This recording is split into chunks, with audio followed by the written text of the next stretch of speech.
Le film The Swimmers raconte l'histoire de deux sœurs syriennes qui fuient la guerre à Damas et traversent la Méditerranée pour atteindre la Grèce en tant que demandeuses d'asile, avant de participer aux Jeux olympiques de Rio.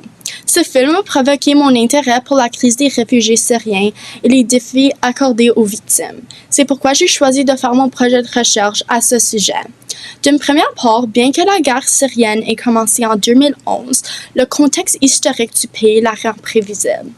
Des attentats contre le régime ont conduit aux premières manifestations en faveur de la réforme. C'est par la suite le conflit s'est transformé en une véritable guerre civile.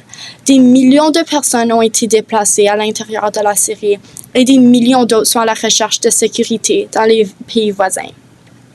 Comme tu peux voir, le nombre de réfugiés syriens augmente de façon exponentielle depuis les dernières années. D'une autre part, la guerre a soulevé des questions sur les responsabilités des organismes internationaux dans l'aide aux réfugiés syriens, en attente de solutions durables. Les organisations non gouvernementales, donc les ONG, jouent un rôle critique dans le soutien et l'assistance aux réfugiés. Pendant la crise, elles ont établi des camps temporaires et des centres de distribution pour fournir des produits de base. Le travail des ONG à travers le monde a eu un impact significatif sur la vie des réfugiés, en leur offrant un soutien et une possibilité d'un avenir meilleur. Également, la crise en Syrie a eu des conséquences dévastatrices. Des vies ont été perdues, des villes ont été détruites et d'horribles violations des droits de la personne ont été commises. Même après avoir fui, environ 90% des familles de réfugiés vivent dans la pauvreté, avec plus de 50% en insécurité alimentaire. Ainsi que comme vu dans la situation des filles dans le film The Swimmers, des milliers d'enfants réfugiés sont séparés de leurs parents. La santé mentale et le bien-être des réfugiés, en particulier les enfants, ont été gravement atteints. De plus, la crise des réfugiés syriens a eu un impact majeur sur les pays voisins.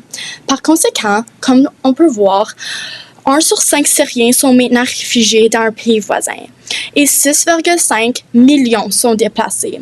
La crise a eu un impact direct sur la Turquie en mettant une pression sur leur système éducatif, bien qu'il nécessite des ressources supplémentaires pour scolariser les enfants réfugiés.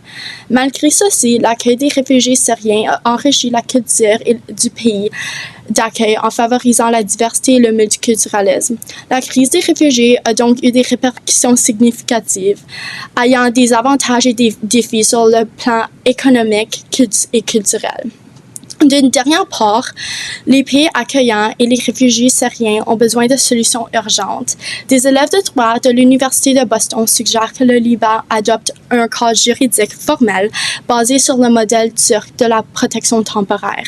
La législation pourrait être comparée à un abri temporaire comme une tempête passagère. Comme un voyageur se réfugiait dans un abri pour échapper à une tempête violente, cette législation offre une protection temporaire aux réfugiés syriens en garantissant leurs droits fondamentaux tels que le travail et un logement adéquat. Cette recherche m'a donné une nouvelle appréciation pour le film The Swimmers et m'a permis de comprendre les événements bruts sans l'influence de Hollywood. Merci.